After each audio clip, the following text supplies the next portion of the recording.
समझ नहीं आ रहा अपने सैलरी इंक्रीमेंट का क्या करूं। बेटा इतना क्या सोच रहा है?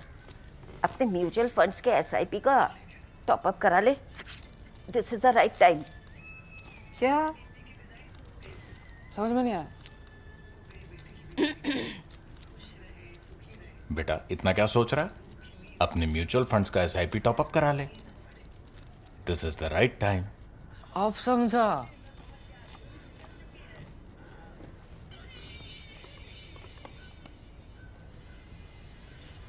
Mutual fund investments are subject to market risks. Read all scheme related documents carefully.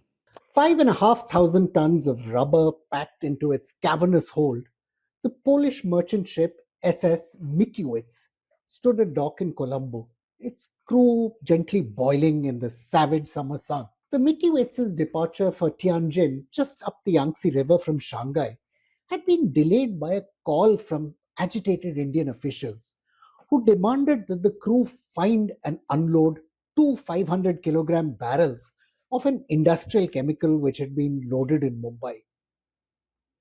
The agents representing the Mickiewicz said this request just could not be met. Fees had been paid for the cargo, releases had been issued, and title of ownership had thus passed out of Indian hands. The ship set sail literally and metaphorically on the 31st of July, 1953. Today, as critics accuse Prime Minister Narendra Modi of having surrendered both national sovereignty and India's moral compass in the course of the Iran crisis, I'm taking a look at declassified documents which show the dilemmas he has faced are neither new nor unusual. Faced with very similar choices way back in 1953, Prime Minister Jawaharlal Nehru also put aside his principles, as every other prime minister has had reason to do in the crisis afterwards. Likely hoping to expand his leverage with the People's Republic of China, Prime Minister Nehru had agreed to sell it thorium nitrate, mined and processed by Indian rare earths in Kerala's Aluva. From the documentary record, it is clear he wasn't quite prepared for the price India almost had to pay for the 40,500 rupees it made from the export order, around some 5.6 million rupees in today's money. 3 days before the Mickiewicz sailed out of Colombo, Prime Minister Nehru was told by American Ambassador George Allen that India might have to face economic sanctions if it went ahead with that sale. The Prime Minister replied that India, I quote, would never submit to derogation of its national sovereignty in permitting the United States law to determine with whom and in what commodities India could trade. Even as he delivered those fighting words, though, the Prime Minister, as we'll see, was planning his retreat from the principle. Fighting against North Korea, as well as the People's Republic of China, who had sent troops and Soviet Union equipment committed on its side, the United States had become mired in a stalemate in the Korea War by mid 1951. Frustrated political leaders enacted Public Law 551, also known as the Battle Act, after its sponsor Lorry Battle, a congressional representative from Alabama.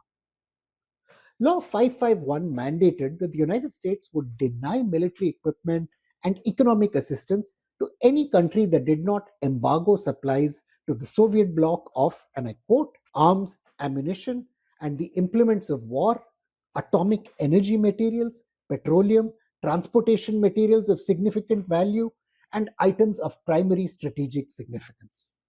The act contributed to a 47-0 vote at the United Nations on 18 May 1951, which prohibited the export of strategic materials to North Korea and China. 8 countries, including India, did not vote. There was a catch in the apparently ironclad consensus, though. There was no agreed definition of exactly what a strategic material actually was. France, you see, sold metals and chemicals in return for, believe it or not, pig intestines used to make sausages. The United Kingdom stopped exports of aircraft parts and gasoline, but continued selling automobiles and machinery. 800 ships carrying goods from across the world showed up in Chinese ports in the first 10 months of 1952. Little recognized in India, Prime Minister Nehru had made common cause with the West during this period. It's not something we talk about a lot.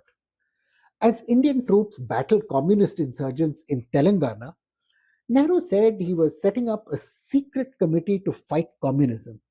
Later in 1949, Intelligence Bureau Director T.G. Sanjeevi Pillai briefed CIA officials on the project's financial problems, but noted that it started work in Kerala.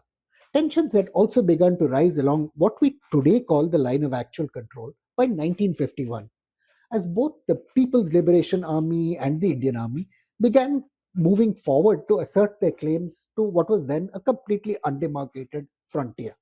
To Nehru, it likely seemed that if selling a little thorium could yield some leverage, it would be very welcome and it would do no harm.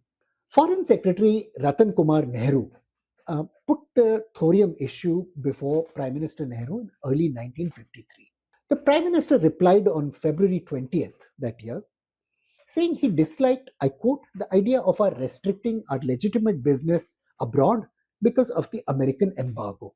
Yet, this statement of principle was put next to a caveat, which was, while I am clear that we should not restrict our activities because of the American embargo, I do not wish at this stage to do anything which might worsen matters. I should like to wait for a brief period, say about a month or so, till the end of March, to see what happens. Late in the summer of 1952, Ambassador Bowles had just met the retired Foreign Secretary, Girja Shankar Bajpai, for a late night confidential discussion. There was no doubt, Bajpai said, that Prime Minister Nehru had shed his illusions about the Soviet Union, even if he remained influenced by, a quote, a group of extremely confused Quakers in London. That said, Bajpai continued, India would continue to talk softly on the subject of Communist China because of their common long boundary and for fear that the Chinese might become aggressive. Ambassador Bowles replied presciently that China, I quote, would not be deterred by India's efforts to maintain superficially friendly relations. That was true, Bajpai replied, but he added that the Indian cabinet at that time suffered from, I quote, an oversupply of fuzzy-mindedness and some wishful thinking. Ever since 1951, the CIA had been maintaining a careful watch on Polish merchant shipping, monitoring Sri Lanka's role in the sale of rubber to China, which it was doing in return for badly needed rice. The Mickey Waits had made its first voyage to Colombo that October, the CIA reported, after the importer offered a small margin over the market rate, as well as comprehensive insurance to cover the risk of seizure or war losses. Faced with protests, Sri Lanka rejected offers to end its trade. A cable from the American mission in Colombo on 10 September 1951 claimed that the government stood to make more in taxes on a single shipment than the total aid it was to have been given by America in the next financial year. The cable also cited Sri Lanka's political movement, which it described as ultra-sensitive nationalism. Less than 9 months later, a naval officer stationed at the United States Embassy reported that thorium nitrate had been loaded on the Mickey Waits in Mumbai. This new situation, the State Department responded, was extremely grave. The United States knew perfectly well from its own nuclear program that though thorium nitrate could be mixed with uranium to fuel civilian reactors, and as it was to do in India's research reactor in Trombay, this was not a good pathway for any nuclear weapons related programs. Although an atomic energy source material, the United States explained in its report to the State Department on the 31st of July, thorium also has widespread ordinary commercial uses, such as incorporation in incandescent gas mantles, ceramic products, photographic films, plates, and papers, etc. Lots of you may have been born after the time of the gas mantle. It was basically a pumped up kerosene stove which gave bright light out, and the white surface over that hot gas surface came because it was coated with thorium.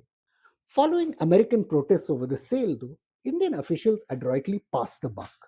Finance Minister Chintaman Deshmukh pleaded ignorance. Foreign Secretary asserted that neither he nor the Prime Minister was aware of the scope of the act.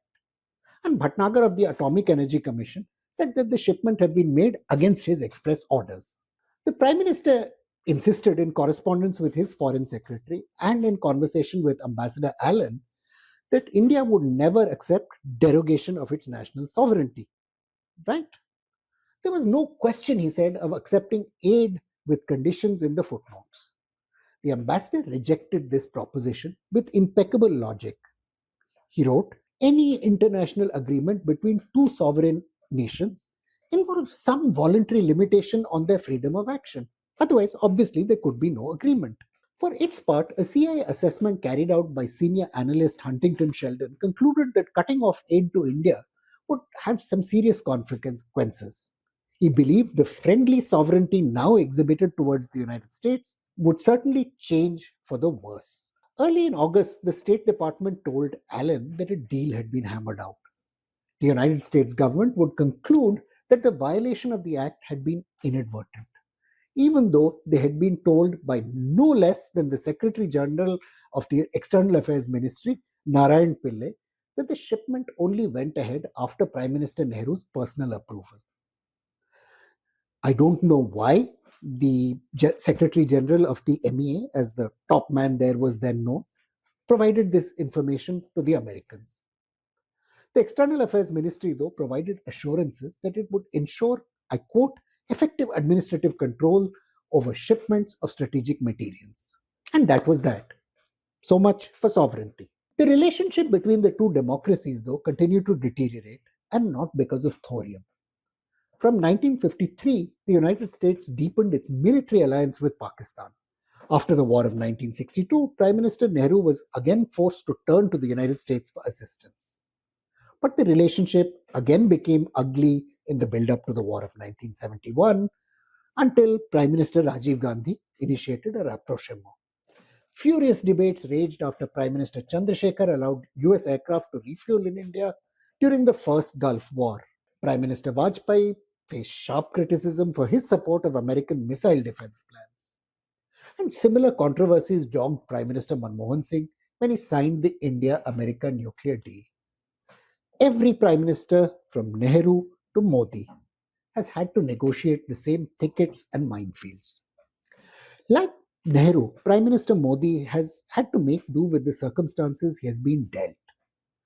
As the German Field Marshal Helmut Graf von Moltke famously observed, strategy is a system of expedients. What does that mean?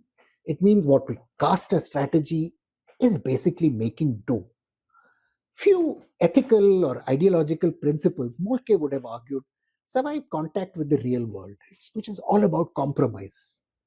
Facing crisis, there's no script to read from. Leaders must improvise as best they can, knowing, of course, that each misstep and misjudgment will be revealed brutally under the harsh light of hindsight. I'm Praveen Swami, and I'm a contributing editor to ThePrint. Thank you for watching this episode of Security Code.